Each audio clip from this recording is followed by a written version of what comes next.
So I had already explained this in the earlier sessions. So let us just go through these to see whether there is something else that we can do besides running hospitals. So many of our hospitals are run by churches or by some other body which did not have a vision only to run hospitals. So one of the common things is that they ran schools. So the mission compound often had a hospital, a school, and a church, or sometimes a Bible college. So if you have a school or the provision to run a school, I would suggest you should take it. So in Mukunda till 2004, we were working only on health. But in 2004, we decided that since our MOA allows us to start a school, we should do so. Because long-term transformation in communities occur more due to a school than due to a hospital. And this is very simple reason that people come to hospital when they are sick, may stay for a week or so, maybe a few times in their lifetime. But children spend 12 years of their life.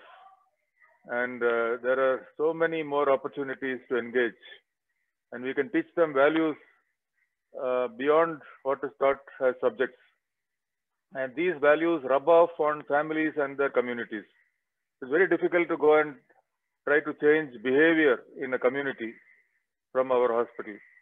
But when the children go and talk to their parents and their communities, very often those behaviors change. And these students could be our future staff. So only yesterday we heard that one boy who completed class 12 at our school has just got into MBBS. And two children who completed class 10 in our school and studied elsewhere for 11th and 12th also got in for MBBS. Many of the children are doing various courses across India, and many have come back to serve as our staff, and they will bring new quality into their communities. And in India, Article 30 of the Indian Constitution allows minorities to establish and run institutions for their communities. And our school and our nursing school are registered with this National Commission for Minority Education Institutions.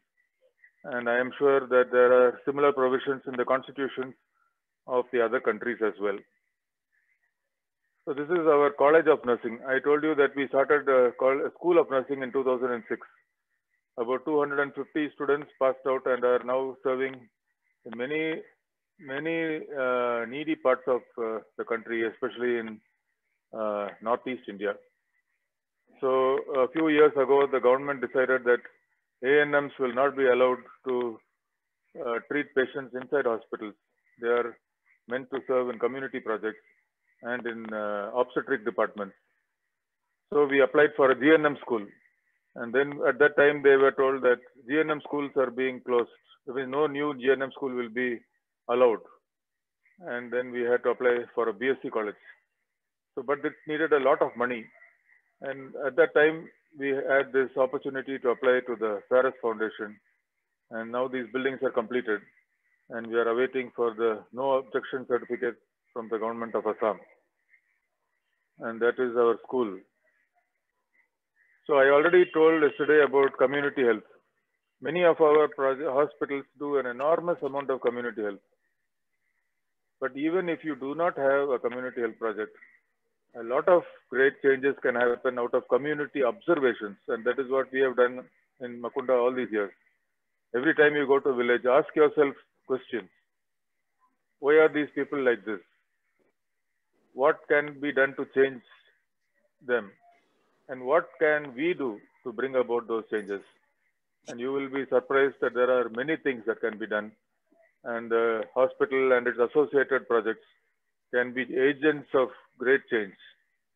At Mukunda, we started immunization in 1993 in several surrounding villages. We started village health worker training with our own funds. And after that, we just had community engagements, not a formal project. But this year, a large project has been started, funded by the Bill and Melinda Gates Foundation. So this is part of a research project which will track pregnant women from the time they become pregnant to several months after they give birth, and find out what happens to them. And this is a project that is being done across the world. And we are looking at what happens in a remote community in Northeast India. So there will be many opportunities, but should we invest in community health? How much is the impact going to be? What is the bang for the buck? And that is what we need to see. What should be our priorities? Another great thing was our partnership with the government of Assam in 2008. And we realized that we have been treating them with suspicion, thinking of them only as corrupt people with whom we cannot engage. But now, over the last several years, we are invited to their meetings. They invite us to our meetings. We invite them to our meetings. And we have partnered. We train all the nurses who conduct deliveries in our district. And there has been great impact. We have a public-private partnership which has been running for the last several years, 12 years. And they look after the community part of the project, and we look after the institutional part. And they have many strengths because they have thousands of workers living and working in districts, in blocks and in villages. And we cannot duplicate that. So let us build on each other's strength, and together we can do great things. And this is about witnessing our faith.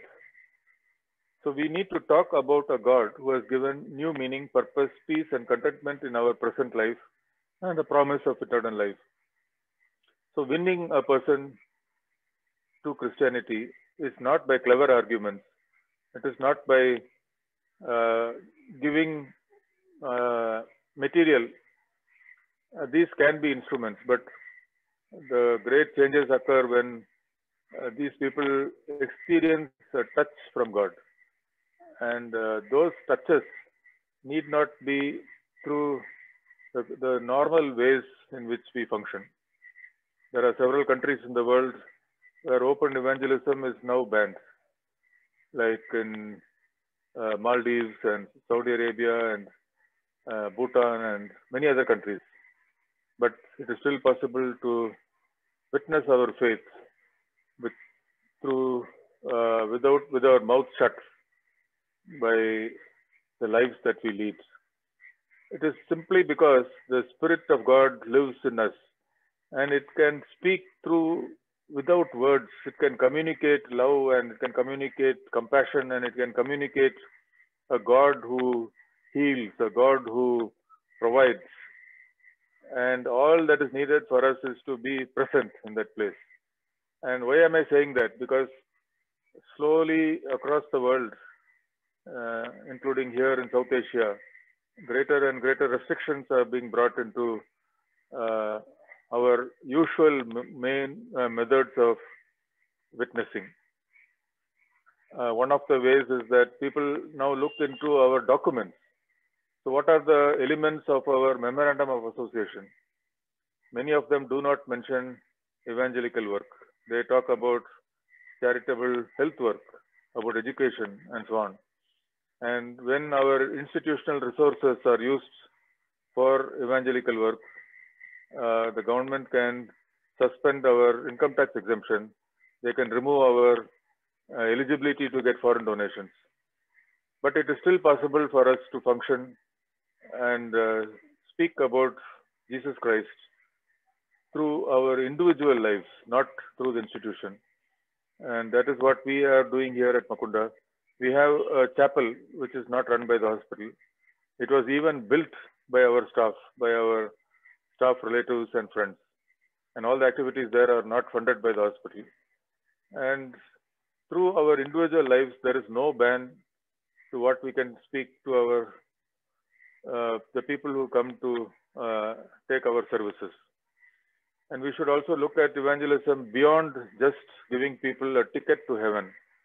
It is not that they will not go to heaven, but what about all those years they are going to live in this world before they die? Should they not be different? We do not want mediocre Christians. We want Christians with a passion, Christians who live different lives. And for that, we need to disciple people.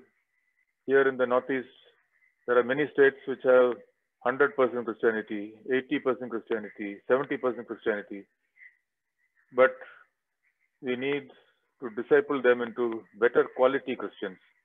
So that is also part of our work, not just evangelism, but discipleship.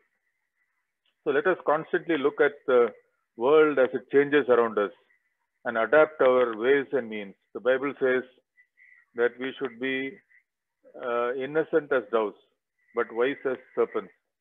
We should live and work within the rules that are imposed upon us, but still ensure that work that we have been called to do proceeds without interruption.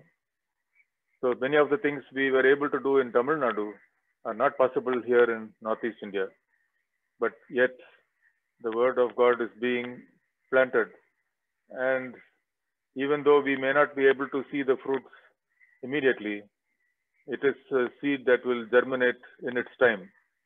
And that is the story of missions across the world.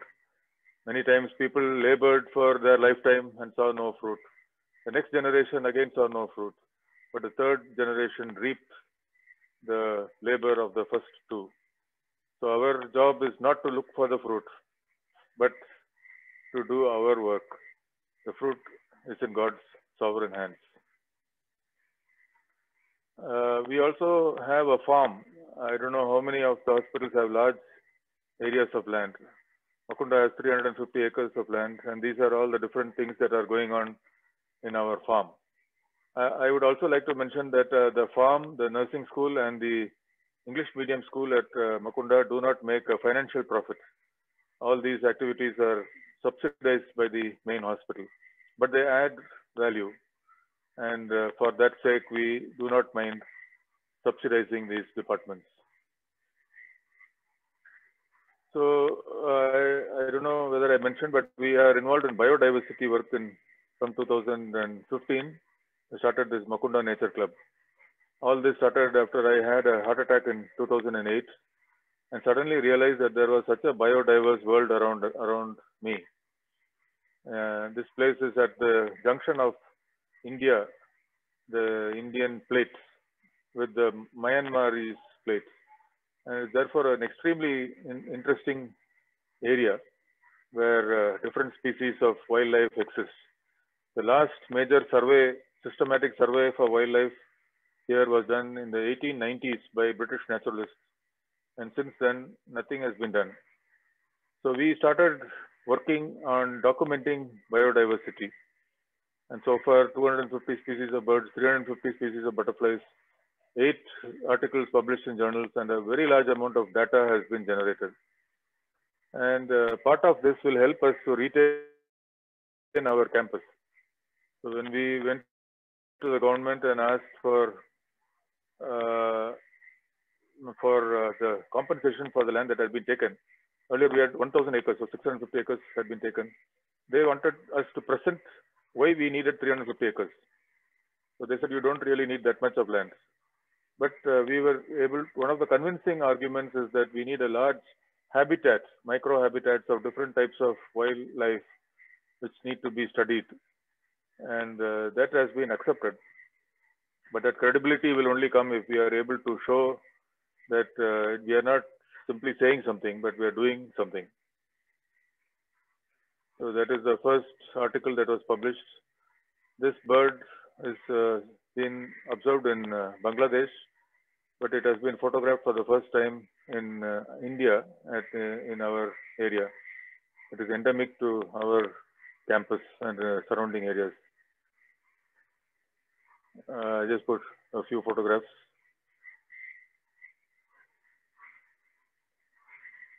So I just want to tell, this is not the core activity, but each of our hospitals may have some opportunity which we have not thought of.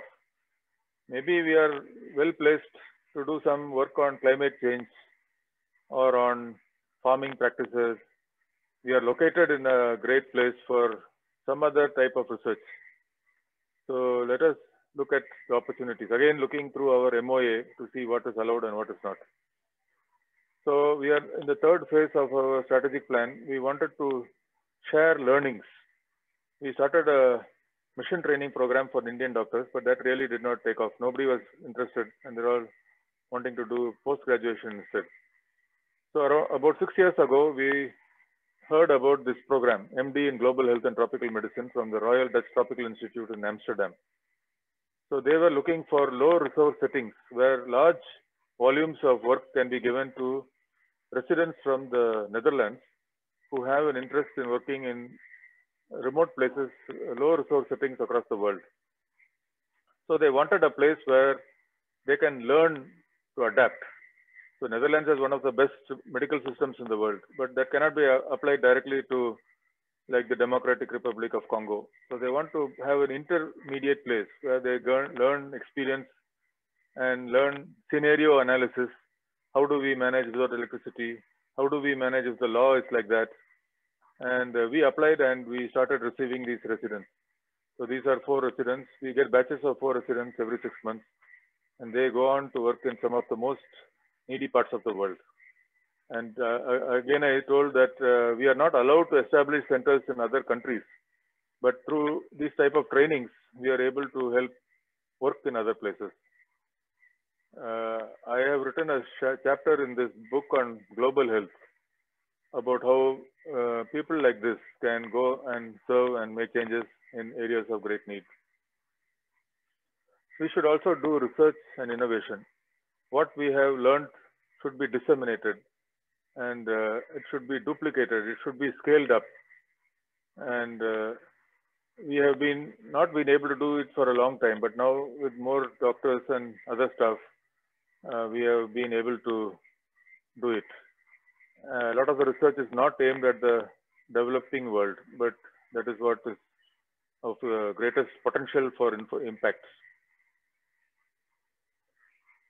I did 2 projects when I was in the Christian Medical College, Vellore, which is a fantastic place to do research because it's a highly motivated team of people. So this was for a condition called gastroschisis. In those days, people with gastroschisis were not treated unless they thought they could put the bowel back into the abdomen. So this technique was adopted, and then it became like a gold standard for many years. Only now another new technique has replaced it. And this was another condition, hydatid cyst of the lung. Many of these children developed bronchopleural fistula and severe morbidity. And the first one was by Dr. Nainan Zakaria, and this by Dr. Sudipta Sen, who was the head of the department. I was involved in doing these operations and writing it up. So this pneumonostomy technique is now the gold standard worldwide for the treatment of hydatid cyst of the lung. And this is the first research project that we have done here in Assam. So we have found that a lot of people come with thiamine deficiency and they present with neuropathy, cardiomyopathy, infantile death, and encephalitic forms. And this is the first article that was published from here. And this month, Dr. Roshin and Dr. Sajin from our hospital are presenting it in a conference for the World Micronutrient Forum, and also it will be published by the New York Academy of Sciences. And we hope that these findings will help to change the policy for the management of the thiamine deficiency disorders in India. So these are a lot of partnerships that have developed over the previous few years, all with highly reputed organizations, and a lot of them not because we sought them out, but because they sought us out. So again, these sort of things take many years to develop till people know that you are credible. And there are personal issues. So in those days, we were not able to communicate. The nearest phone was 50 kilometers away, and the roads were very bad. I had a heart attack in 2008, and streptokinase was not available. And by the time we got it, it was too late. And today, my ejection fraction is only 35%. But God has given me the strength to manage with that. Again, when we came here, the hospital had only leprosy patients. The old staff did not really work with the leprosy patients. They asked leprosy patients to treat the leprosy patients.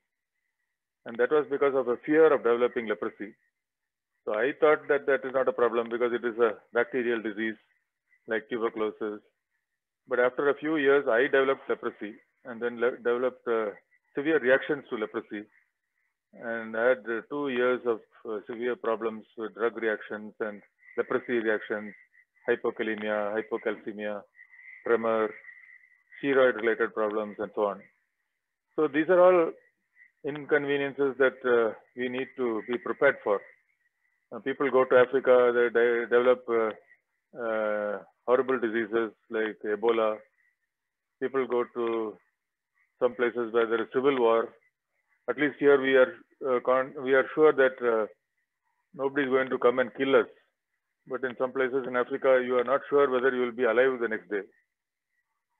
And there are concerns about family at home, about our children, about our mother and father when they are far away. And we are sometimes worry about personal finances. But God is able to overcome all these issues. So I felt that the only thing we need to be concerned about is for the work that has been entrusted to us. Because the Bible clearly says, seek ye first the kingdom of God and all these things will be added unto you. And it is His responsibility to take care of these things and not to waste our time or change our plans because of some of these issues. This is an interesting verse. Anyone who loves father or mother more than me is not worthy of me. Or son or daughter more than me is not worthy of me. And sometimes we need to have that painful separation from family. But God says that you will be given a new family. Who is my mother and who are my brothers? Pointing to His disciples, He said, here are my mother and here are my brothers. So when we came here to Mukunda, the people here are our family. We spend our Christmas and our New Year here with them. We don't go home. We have not taken annual leave for many years. And we celebrate life with the new family that has been given. Our staff are from all the states of Northeast India, Nagaland and Mizoram and Meghalaya and Arunachal Pradesh. They are our family.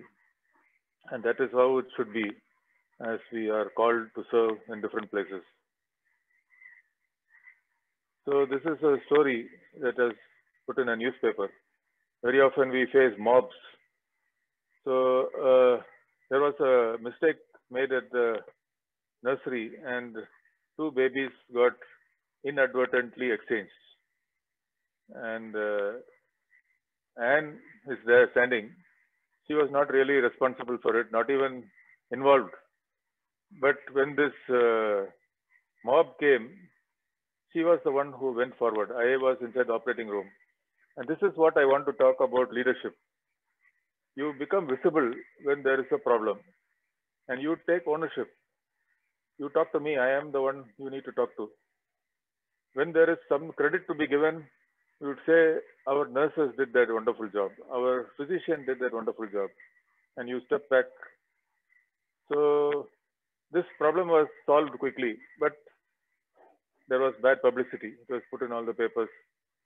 I have also not taken any photograph of courtrooms, but Anne and me had 5 or 6 criminal cases filed against us, false criminal cases. We had to take bail and stand as accused, and that is also a very disgraceful thing. People say when the doctor comes to the court, they say he's come there to give expert witness. But then they say that you are standing there in the accused stand. And many of these court cases went on for 2 years or more before we were acquitted. But this is the verse that is given, that we also need to identify with Jesus Christ, who are more disgrace for us. So it is really not disgrace. It is disgrace in the sight of the world, but an honor in the sight of heaven. So let us not be hesitate to face these sort of inconveniences, which we will certainly be called to do, because we know that we answer to a different standard. We are measured with a different plumb line. and our rewards are not earthly but heavenly. So what is the future scenario going to be like? I am sure it is going to be one of increased regulation. So already I told you about a hospital receiving a closure notice. So one of the requirements was that to conduct a delivery in Assam, you had to have a obstetrician, pediatrician, physician, and anesthesiologist, all of them full-time and all of them staying inside the campus. So that is an extremely difficult thing because there was only Anne who was an anesthesiologist and there was me, a surgeon. We did not have the other specialists. And at the time we were seeing around 4,500 deliveries. So we went and spoke to them and they said, we'll give you some more time. And then when the district administration came to know about it, they told them that if you close Mukunda, then we cannot handle the load. So the government decided to make my wife Anne, who was an anesthesiologist, as an honorary obstetrician. So they got around it. So that is not the solution, but a temporary stopgap arrangement. Today we have all the requirements. But we need to be constantly aware of what is happening around us. There is difficulties with recruitment and retention of staff. Again, what is the problem? We are waiting for people to apply to our hospitals.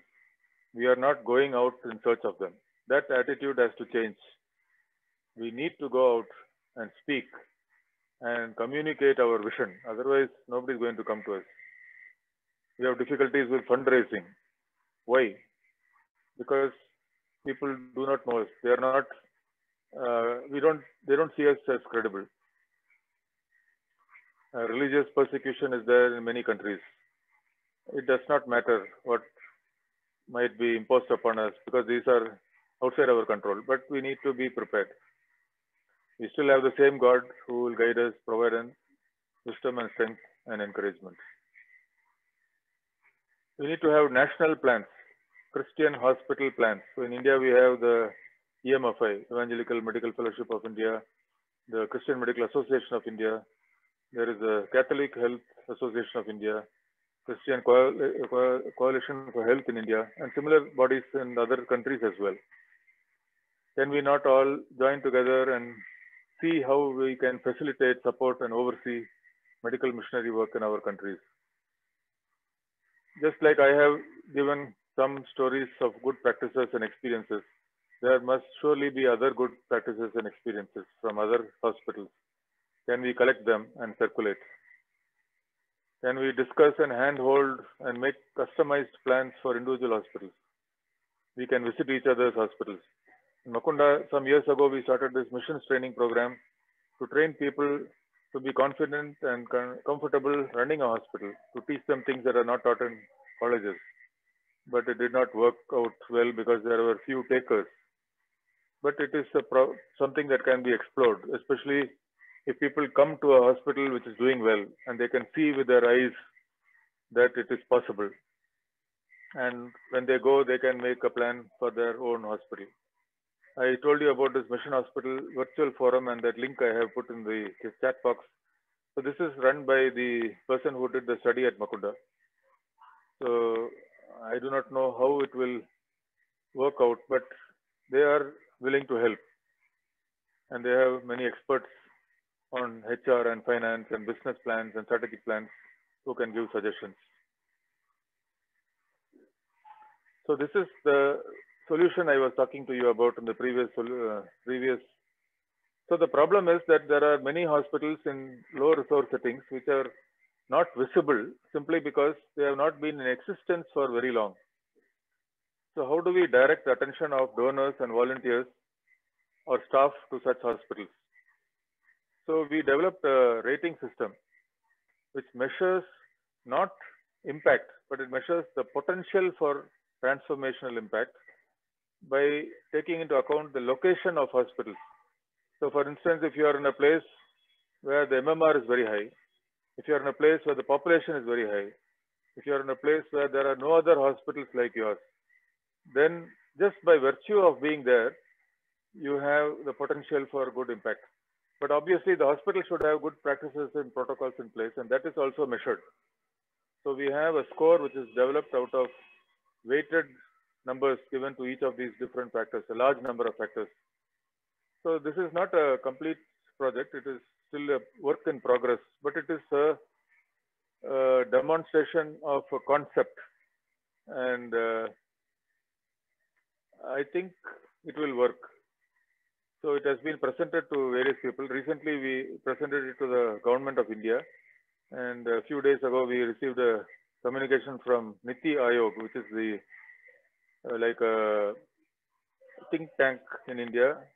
And they have said that the PricewaterhouseCoopers, which is their consultants, will contact us about how some of these initiatives can be taken forward.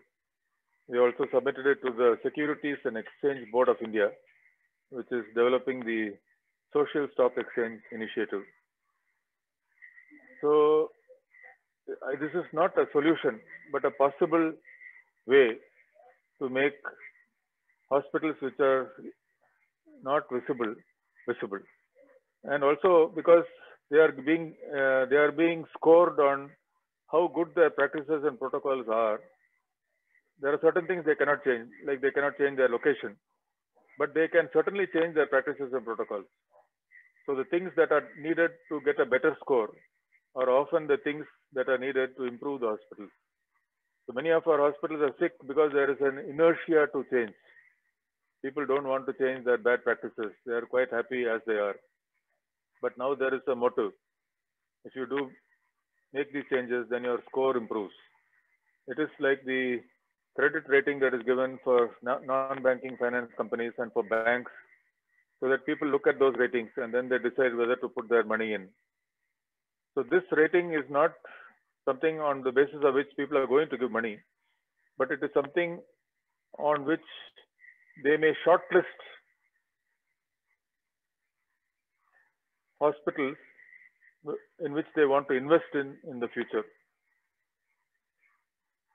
And that is the website that was developed. So I just want to summarize that severe local problems in a remote rural hospital which was closed for the previous 10 years were managed by God's grace. So this is just to say that no institution is beyond redemption.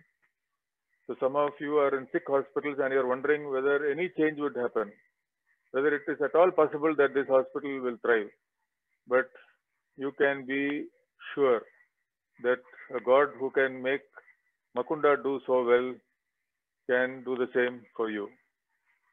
We have been privileged to see God at work in our lifetime and see the fruit happening during our time in this hospital. So surely other hospitals can do the same way. A lot of staff from diverse areas across India, across the world have come and joined and worked in this institution. The services were successfully branded and accepted by the target population, and that produced a transformational impact. Partnerships were sought by the government and by others. The closed down institution was converted to a thriving and an expanding community. We should not give up on our mission hospitals. Sometimes people say the days of mission hospitals are over, but that is surely not true. They are the best opportunities for Christian healthcare impact, and in fact, we need to start new ones.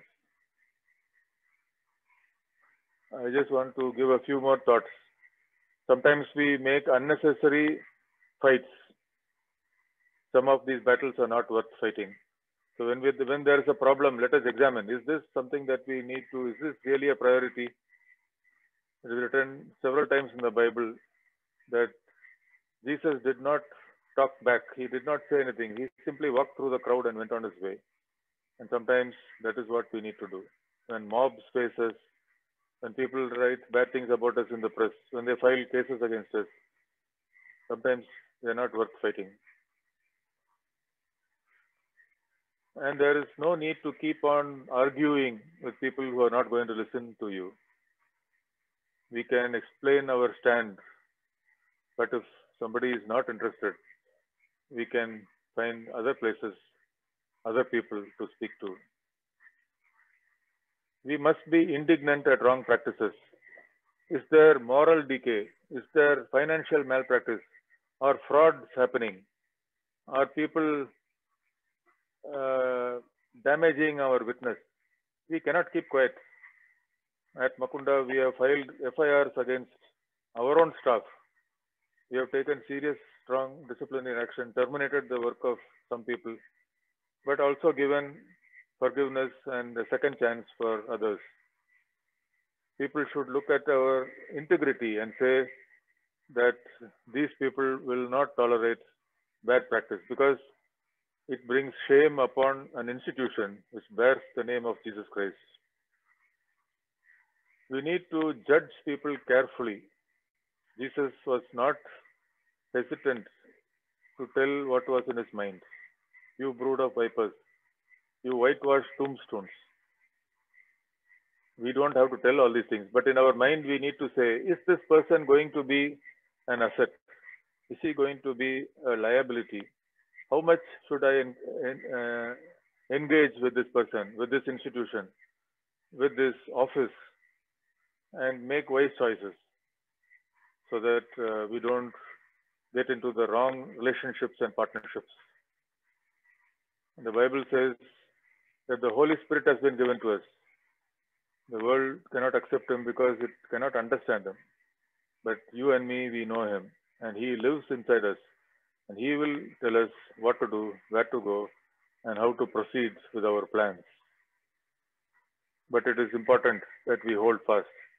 So several comments have come that we decided to stay for 30 years. Why don't you too?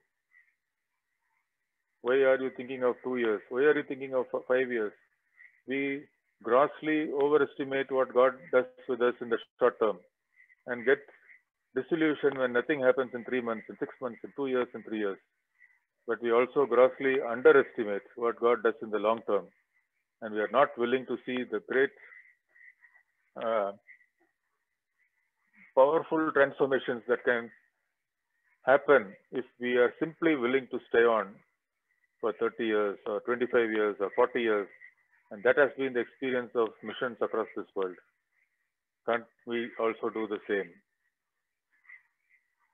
Life is short and unpredictable. We do not know how many years are left. The opportunity to do something of eternal value with a life that is given to us recedes with each passing day. Let us therefore not be distracted and wander. The quickest and shortest path to fulfilling God's instructions for our life will lead us to the greatest use of the talents and time and money that have been given. Let us stop for a moment and take stock of our lives. Do we need to make any course corrections? In 2016, we received this award from CMC Vellore, where we did our post-graduation, given for lifetime achievement. But there is some greater reward in heaven for each one of us, a reward which no institution in this world can give. Welcome back, good and faithful servants. Let us live lives for approval each day in the sight of God. And finally, when the days of our life are over,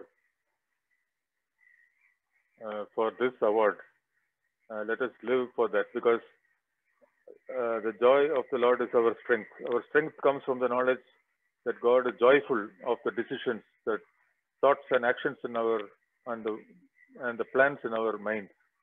And if that can happen, then surely we will have our reward. Many of these choices are not popular. Few people take them. Who wants to work in the remotest parts of Nepal? Who wants to climb all those mountains?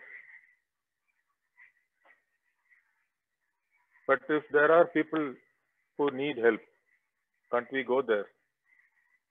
Who wants to go to the difficult places in Africa?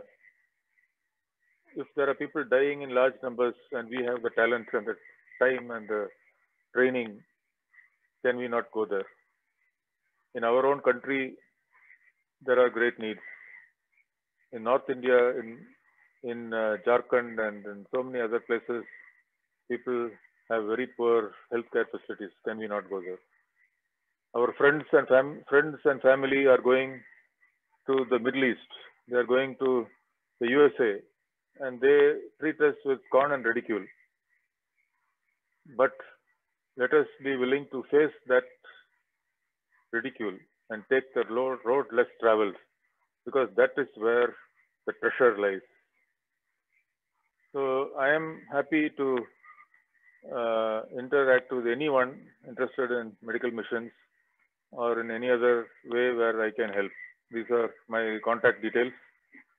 And in the last so many years, we never left Mukunda. We spent almost all our time here, maybe except for a few conferences and meetings. But in the coming years, we will have more time. Maybe we can visit. As I explained, I have gone only to Kathmandu and Dhaka in South Asian region. And maybe there are other places we could visit in the coming years. And you could visit us too. You are all invited to come and see for yourself what God has done through His power in this place and through His people.